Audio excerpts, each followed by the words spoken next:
Go. People say the holiday season is the happiest time of the year. Well, I'd like to say I get an extra dose of happiness because I celebrate an extra holiday that most people don't know about. In fact, lots of Scandinavian people do. My mom is super Swedish and uber Norwegian, so I get all these extra traditions from her side. Scandinavian holidays and traditions need to be shared with families living in the USA and around Christmas time to encourage the enjoyment of these traditions. The three that I'm going to talk about today is St. Lucia's Day, a tradition my family personally does called Dubbelgreta, and I'm also going to go over some traditional Swedish foods. St. Lucia's Day is December 13th, and it was originally the last meal you could have before the Christmas fast in honor of St. Lucia.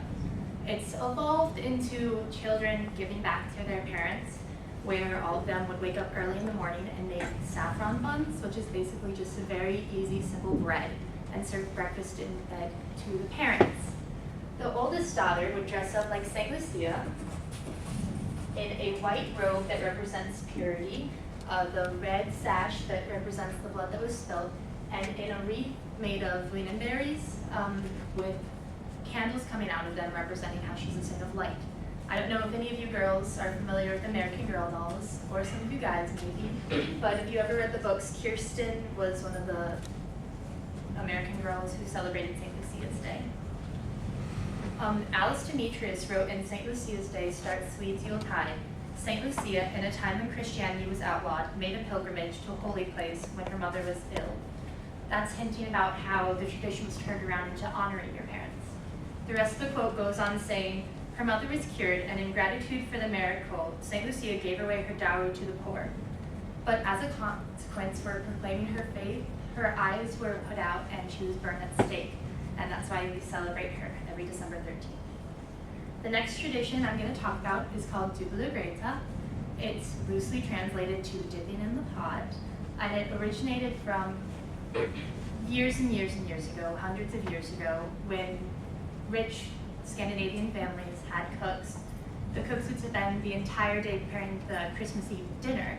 So Dubbelgreta was their lunch. They needed something quick and easy to make. So what they ended up making was beef broth made out of beef brisket bones, kind of like how you make chicken soup with a chicken carcass, and Swedish rye bread. What you do is you put the bread on the fork, and then you dip it in the soup and eat it. If your bread fell off the fork, it was a sign of good luck and good fortune, and you had to kiss the cheek of one of the people sitting next to you to pass on the good luck. Yes. The thing is, you can't intentionally make your bread fall off the fork. That's cheating. All right. Lastly, I'm going to talk about some traditional Swedish foods. My absolute favorite meal to have that my mom's actually making me when I go back home on fall break is turkey schnitzel. It's a lot like German schnitzel, except without pork. It's turkey. What you do is you pound the turkey so it's super thin, and then you bread it in flour, Parmesan cheese, and you add some lemon juice, and then you fry it in butter. It's so unhealthy, but it's so good.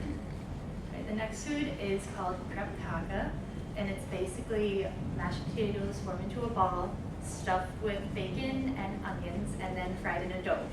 The texture is kind of off, but the taste is really good, so if you get an opportunity to try it.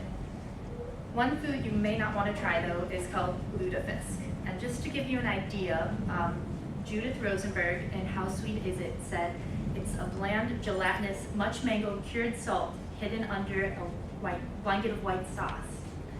Basically, it is cod, fermented in vinegar outside in the sun, and then fried. So I'd suggest you don't eat it unless you like the taste of rotten fish. The next one is a dessert. It's a traditional dessert my family makes all around the holiday times. It's called leskva. It's very, very thin potato tortilla, not a pancake, but like a tortilla, and then you put cinnamon butter on it, and you sprinkle it with sugar, and you roll it up and eat it like a crepe. Lastly is a food that you guys are probably all familiar with, ginger snaps. So I brought some for some of the class to have. But before you take it, don't eat any, because we're going to pray over it. And the prayer I'm going to say is a traditional Swedish prayer that I pray before every Christmas Eve meal.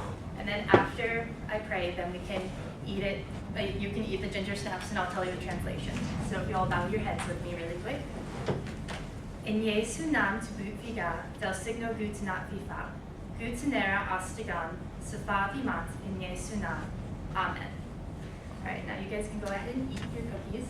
And what that basically translates to is, Lord, as we come to the table, bless our friends, our food, our family, and this Christmas season. Amen. It's short and sweet and to the point, but it's something my family does all year. So we've gone over St. Lucia's Day, Dubbel Greta, and some traditional Swedish foods. And all I can hope is that I've been able to add some Scandinavian cheer to your guys' day.